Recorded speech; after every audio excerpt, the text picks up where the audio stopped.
لا حول ولا قوة إلا بالله العلي العظيم حسبنا الله ونعم الوكيل نعم المولى ونعم النصير أعوذ بالله السميع العليم من الشيطان اللعين الرجيم بسم الله الرحمن الرحيم الحمد لله رب العالمين والصلاة والسلام على رسوله الكريم وآله الطيبين الطاهرين المعصومين المظلومين الذين أذهب الله عنهم الرجس وطهرهم تطهيرا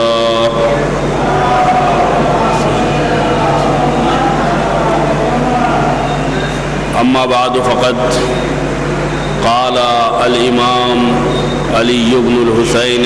زين العابدين عليه الصلاة والسلام في دعائه فقلت تبارك اسمك وتعاليت من جاء بالحسنة فله عشر أمثالها ومن جاء بالسيئة فلا يجزى إلا مثلها.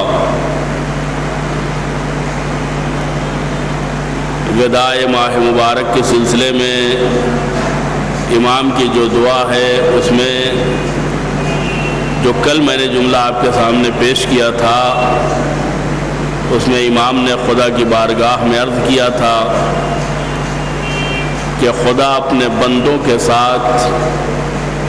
فائدے کا سودا کرتا ہے، یعنی تجارتی معاملات میں انہیں فائدہ پہنچانا چاہتا ہے، منافع دینا چاہتا ہے، اور اس کی دلیل یہ ہے کہ خود خداوند عالم نے کہ جس کا نام بابرکت اور اس کی ذات والا مقام ہے، قرآن کریم میں ارشاد فرمایا ہے من جاء بالحسنۃ فلہ عشر امثالھا. چنانچہ تو نے کہ جو مبارک نام والا اور بلند مقام والا ہے فرمایا ہے کہ جو میرے پاس نیکی لے کر آئے گا اسے اس کا 10 گنا اجر ملے گا، اور جو برائی کا مرتکب ہوگا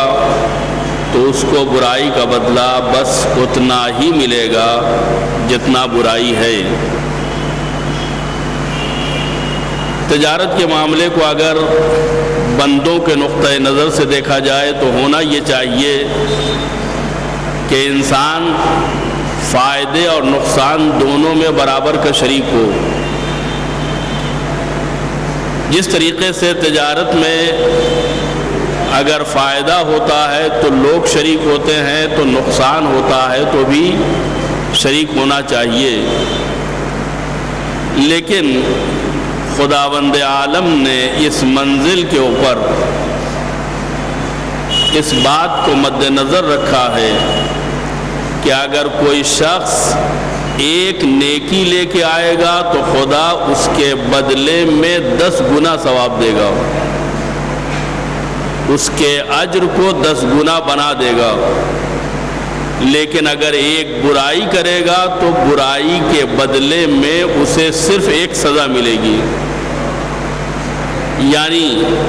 سزا کے معاملے میں خدا نے وہی رخ اپنایا ہے جو عدالت کے اعتبار سے ہونا چاہیے. ایک برائی ایک سزا، لیکن ایک نیکی 10 جزا، 10 انعامات. من جاء بالحسنۃ فلہ عشر امثالھا، جو ایک نیکی لے کے آئے گا فلہ عشر امثالھا، 10 گنا اس کو جزا ملے گی اور اسے انعام دیا جائے گا. لیکن اگر کوئی ایک برائی لے کے آئے گا تو اس کی برائی کو بڑھاوا نہیں دیا جائے گا، برائی کی سزا اضافہ کر کے نہیں دی جائے گی. یہ قدرت کا انداز کرم ہے، ورنہ ایک نیکی بھی جو ہم سے سرزد ہوتی ہے وہ اس کی توفیق کی بنیاد پہ، اگر اس کا کرم نہ ہو تو ہم ایک نیکی نہیں کر سکتے ہیں۔ اگر اس کی طرف سے دل میں ڈال نہ دیا جائے تو ہم کوئی کار خیر انجام نہیں دیتے ہیں۔ نہ جانے کتنے ارادے کرتے ہیں جو راستے میں ٹوٹ جاتے ہیں، آخر تک نہیں پہنچ پاتے ہیں۔ تو یہاں کے اوپر ایک نیکی 10 گنا ثواب۔ بعض لوگوں کو اشتباہ بھی ہوا اس سلسلے میں، انہوں نے نیکی کو نیکی کی حیثیت سے دیکھا، بدی کو بدی کی حیثیت سے دیکھا اور اسی میں مار کھا گئے، جبکہ اسلام کا ایک نقطۂ نظر اور مطمع نظر یہ ہے کہ اگر نیکی کی جائے تو اس نیکی کے شرائط ہیں، اگر برائی ہو تو اس برائی کے بعض حالات ہیں، ان کے اعتبار سے ان کو دیکھا جائے گا۔ لیکن عام طور پر ہوتا یہ ہے کہ جنہوں نے قرآن کی آیتوں کو اپنے اعتبار سے دیکھا اور قرآن کی آیتوں اور اس کی تعلیمات کو منقطع اعتبار سے دیکھا تو نتیجہ یہ ہوا کہ ان کے سمجھنے میں پھیر ہو گئی اور صحیح پیغام الہی ان تک نہیں پہنچ پایا۔ چنانچہ آپ دیکھیں کہ ایک شخص جو اپنے آپ کو انتہائی مقدس کہتا ہے، جو بہت ہی دیندار بنتا ہے، وہ بازار جاتا ہے اور جا کر کے انار چراتا ہے، روٹیاں چراتا ہے اور لے جا کر کے ایک بیمار کے حوالے کر دیتا ہے۔ ایک بیمار جو ضرورت مند ہے، ایک بیمار جو فقیر ہے، ایک بیمار جو حاجت مند ہے، چرائے ہوئے انار بھی اس کو دے دیتا ہے اور چرائی ہوئی روٹی بھی اس کے حوالے کر دیتا ہے۔ جب پوچھا گیا کہ تم نے یہ کیا حرکت کی، تمہیں لوگوں کا مال نہیں چرانا چاہیے تھا، کہ قرآن میں لکھا ہے کہ جو ایک نیکی کرے گا اسے ایک نیکی کے بدلے میں 10 گنا ثواب ملیں گے، اور اگر ایک برائی کرے گا تو ایک برائی کا بدلہ ایک رہے گا۔ لہذا ہم نے قرآن سے یہ چوری سیکھی ہے۔ اب آپ سوچئے کہ لوگ قرآن سے چوری کرنا اگر سیکھ جائیں تو اس کا مطلب یہ ہے کہ خدا کی ہدایت کا پورا معیار غارت ہو گیا۔ خدا نے قرآن کو بھیجا تھا اخلاق اسلامی سکھانے کے لیے، بھائی لوگوں نے چوری سیکھ لی۔ کیسے سیکھی؟ حساب لگایا اپنے اعتبار سے، اور وہ حساب یہ ہے کہ ہم نے 4 چیزیں چرائیں اور 4 چیزیں راہ خدا میں دے دیں۔ خدا کا فرمان کیا ہے کہ اگر ایک نیکی کرو گے تو ہم اسے 10 گنا بنا دیں گے، ایک برائی کرو گے تو ایک برائی ایک ہی برائی رہے گی۔ اس نے حساب یہ لگایا کہ ہم نے 4 چیزیں جو چرائی تھیں، یعنی 2 انار چرائے تھے اور 2 روٹیاں چرائی تھیں، تو یہ 4 برائیاں ہوئیں جو 4 ہی رہیں۔ لیکن ان 4 کو جب ہم نے راہ خدا میں دے دیا تو یہ 4 نیکیاں ہوئیں۔ خدا کیا کہتا ہے کہ ایک نیکی کو ہم 10 بنا دیں گے، تو ہماری 4 نیکیاں 40 نیکیاں بن گئیں، اور 40 نیکیوں میں سے اگر 4 برائی کو مائنس بھی کر دیا جائے تو 36 نیکیاں بہرحال ہمارے بیلنس میں ہیں۔ امام کے سامنے جب یہ فلسفہ پیش کیا گیا تو امام نے کہا وائے ہو تجھ پر، تو قرآن سے چوری کرنا سیکھ رہا ہے۔ نیکی اس وقت نیکی ہوگی جب تم اپنی جیب سے دو گے۔ دوسروں کا مال چرا کر کے اگر تم راہ خدا میں دے دو گے تو گویا تم نے 2 گناہ کیے ہیں، ایک چوری کی ہے وہ گناہ، اور بغیر مالک کی اجازت کے اسے خرچ کر دیا ہے یہ دوسرا گناہ۔ تو جو تم 40 ثواب اپنے بارے میں سوچ رہے ہو وہ تو ملا ہی نہیں، لیکن 8 عدد گناہ تمہارے نامہ اعمال میں ضرور منتقل ہو گئے۔ تو کہنے کا مقصد یہ ہے کہ آیات قرآنی کو بھی اگر سمجھنا ہے تو اس کے سمجھنے کے لیے سمجھانے والے کی ضرورت ہے، ورنہ جانتے ہیں کیا ہوگا کہ وہ قرآن جو سماج کو چوری سے بچانے کے لیے آیا ہے اس سے لوگ چوری کرنا سیکھ جائیں گے۔ کہاں چوری حرام اور کہاں چوری ذریعہ ثواب۔ قرآن چوری سے بچانے کے لیے آیا ہے، نہ کہ چوری سکھانے کے لیے آیا ہے۔ لیکن اگر قرآن کی آیتوں کو بغیر کسی سمجھانے والے کے انسان سمجھنا چاہے تو یہی حشر ہونے والا ہے کہ پھر وہ چوری سیکھے گا، ڈکیتی سیکھے گا، بدکاری سیکھے گا اور دنیا کی ساری برائیوں کو انجام دے کر کے خدا کی بارگاہ میں پہنچے گا اور اس بات کا متمنی ہوگا کہ ہمیں ثواب دیا جائے۔ اس کے بعد آیت امام فرماتے ہیں کہ وَقُلْتَ مَثَلُ الَّذِينَ يُنْفِقُونَ أَمْوَالَهُمْ فِي سَبِيلِ اللَّهِ كَمَثَلِ حَبَّةٍ أَنبَتَتْ سَبْعَ سَنَابِلَ فِي كُلِّ سُنبُلَةٍ مِئَةُ حَبَّةٍ۔ خدا کی عنایتوں کا حوالہ دیتے ہوئے، خدا کی رافت و رحمت اور عطوفت کو نگاہ میں رکھتے ہوئے امام کہتے ہیں پروردگار تو نے خود قرآن میں کہا ہے مثل الذین ينفقون اموالهم فی سبیل اللہ، تیرا ارشاد ہے کہ جو لوگ اللہ کی راہ میں اپنا مال خرچ کرتے ہیں ان کی مثال اس بیج کی سی ہے جس سے 7 بالیاں نکلیں اور ہر بالی میں 100 دانے ہوں، اور خدا جس کے لیے چاہتا ہے 2 گنا کر دیتا ہے۔ کیا مطلب؟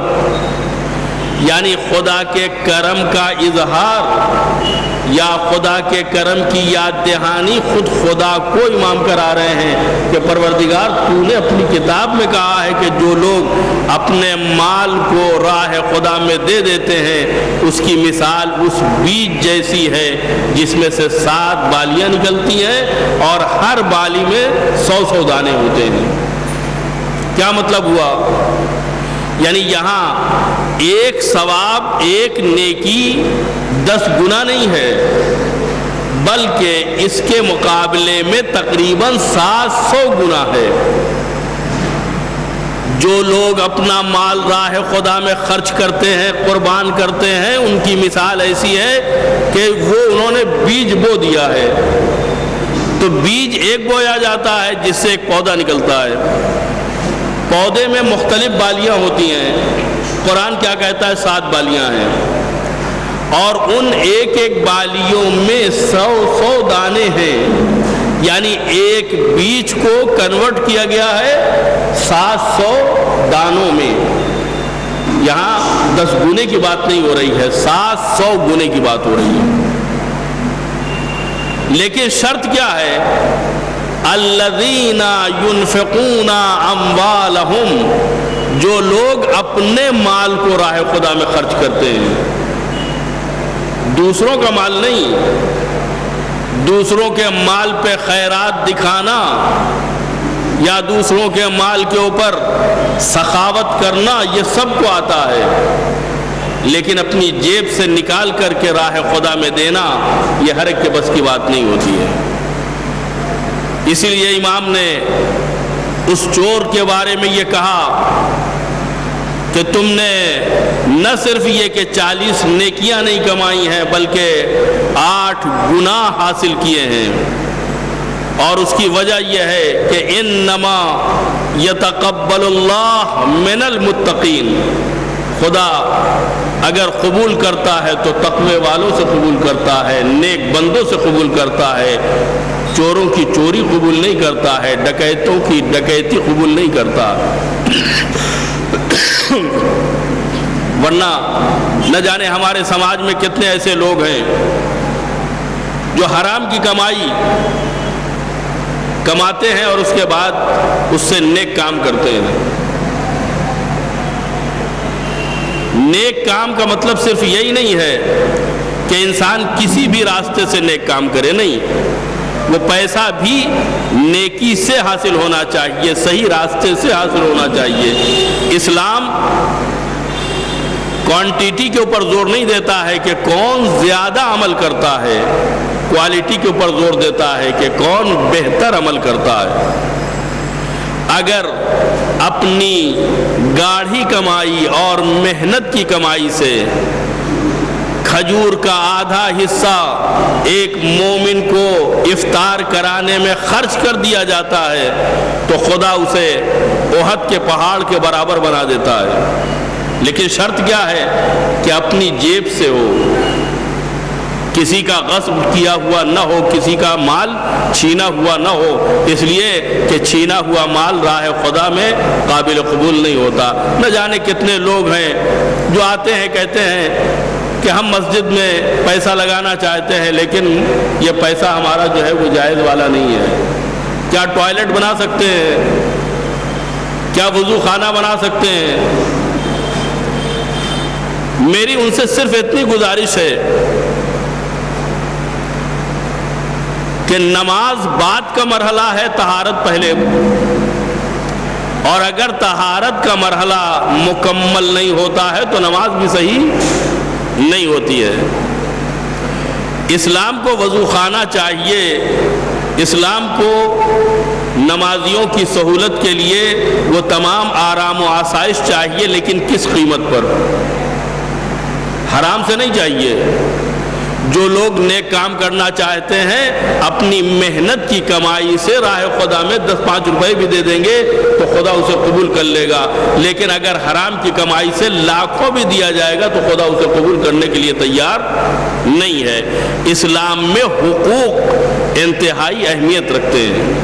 لہذا بیت الخلا بنا دیا جائے یہ بھی ہمارے استعمال کا ایک حصہ ہے۔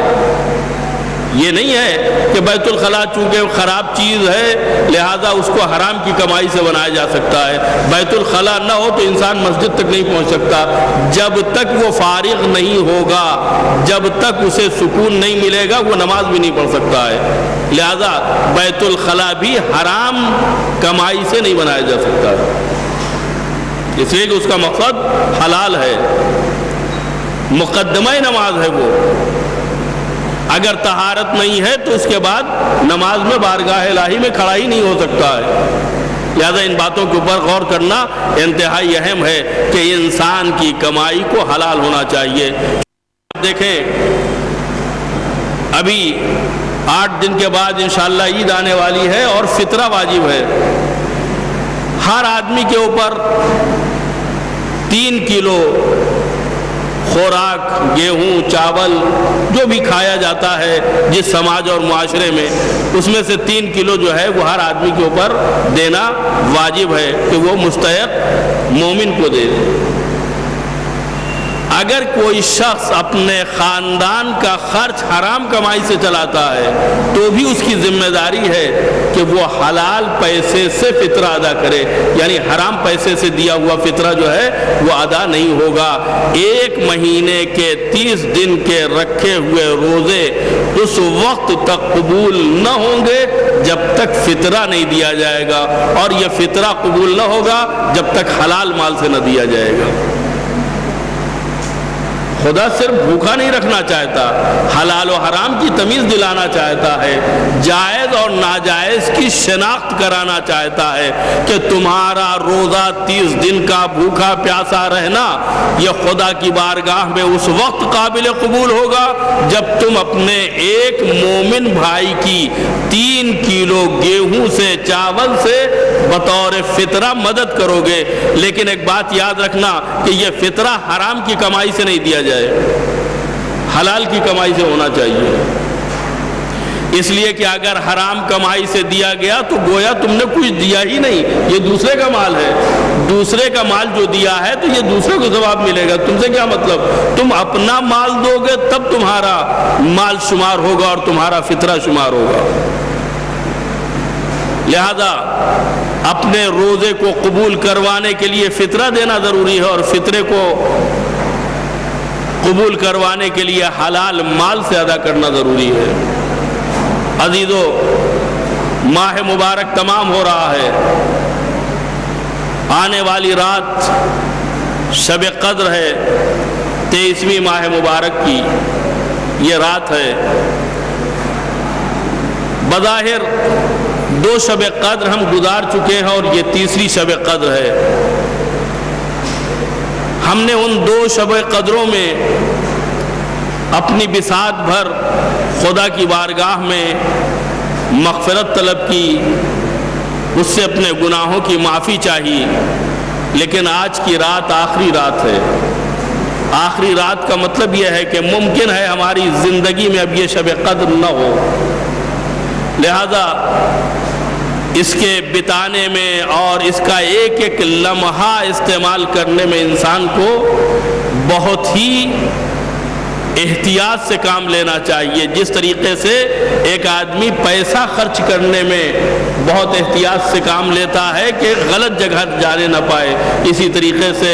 اس رات کے ایک ایک لمحے کو بھی ہمیں بہت ہی ہوشیاری اور ہوش مندی سے استعمال کرنا ہے، تاکہ پروردگار کی بارگاہ میں ہم اپنے گناہوں کو معاف کرا سکیں۔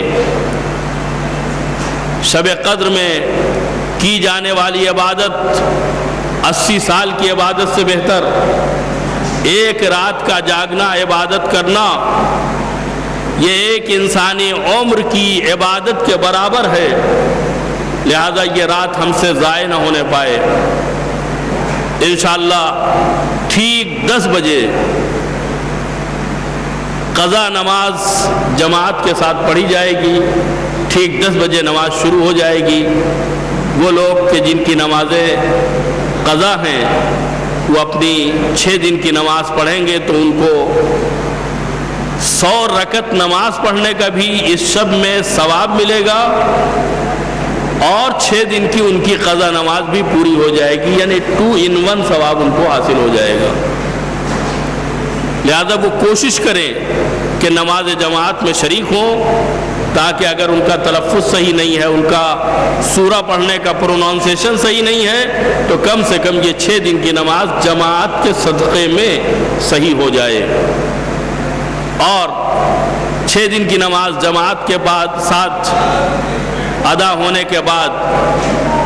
قرآنی اعمال کیے جائیں گے، اور اس کے بعد مشہور و معروف دعائے جوشن کبیر پڑھی جائے گی،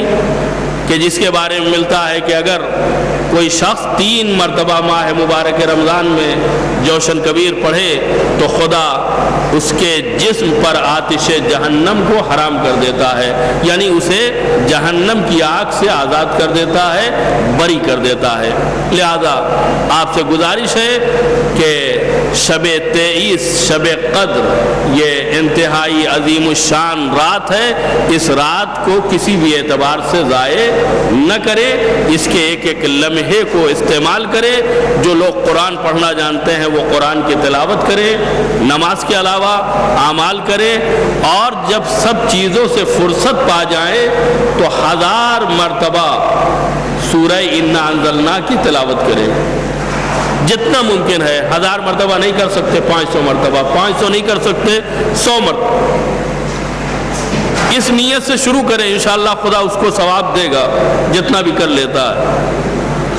اور سب سے بڑی بات جو میں سب سے آخر میں کہنے والا ہوں وہ یہ ہے کہ اس رات میں اپنی عمر کے لیے دعا کیجیے کہ خدا صحت و سلامتی کے ساتھ طول عمر عنایت فرمائے۔ اپنی رزق و روزی میں برکت و وسعت کے لیے دعا کیجیے، حج و زیارات کے لیے دعا کیجیے، اپنی نسلوں کی عاقبت بخیر ہونے کے لیے دعا کیجیے، اور صرف اپنے لیے دعا نہ کیجیے، اپنے سے پہلے اپنے بھائیوں کے لیے، اپنے پڑوسیوں کے لیے، اپنے دوستوں کے لیے،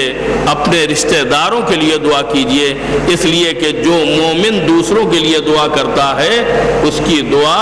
قبول ہوتی ہے، لیکن جو صرف اپنے لیے دعا کرتا ہے ضروری نہیں ہے کہ اس کی دعا قبول ہو، لیکن اگر 40 مومنوں کے لیے انسان دعا کرتا ہے تو اس کی دعا حتماً قبول ہوتی ہے۔ ہم بھی آپ سے درخواست کرتے ہیں کہ اپنی دعاؤں میں ہمیں یاد رکھیے گا کہ خدا ہم سب کے گناہوں کو معاف فرما دے۔ خدا ہم سب کی قلیل عبادات کو قبول فرمائے، خدا مرحومین کی مغفرت فرمائے،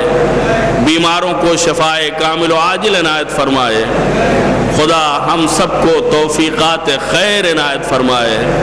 دنیا و آخرت کی خیر و خوبی عنایت فرمائے۔ پروردگارہ محمد و آل محمد کے صدقے میں امام زمانہ کے ظہور میں تعجیل فرما، اور ہم سب کو ان کے آوان و انصار میں شمار ہونے کی توفیق کرامت فرما۔ وصلی اللہ علی محمد وآلہ الطیبین الطاہرین المعصومین۔ آپ حضرات ایک سورہ فاتحہ جملہ مومنین و مومنات کے ساتھ مرحومہ صفیہ بیگم بنت ضیافت احمد صاحب اور مرحومہ رسول فاطمہ بنت سید مظہر عباس، مرحوم سید منظور حسن ابن اختر حسن، مرحوم سید منظور حسین ابن الطاف حسین، مرحوم سید محمود حسن سروش ابن منظور حسن، مرحوم یعقوب حسن ابن منظور حسن، اور جملہ مومنین و مومنات کو ایصال فرمائے۔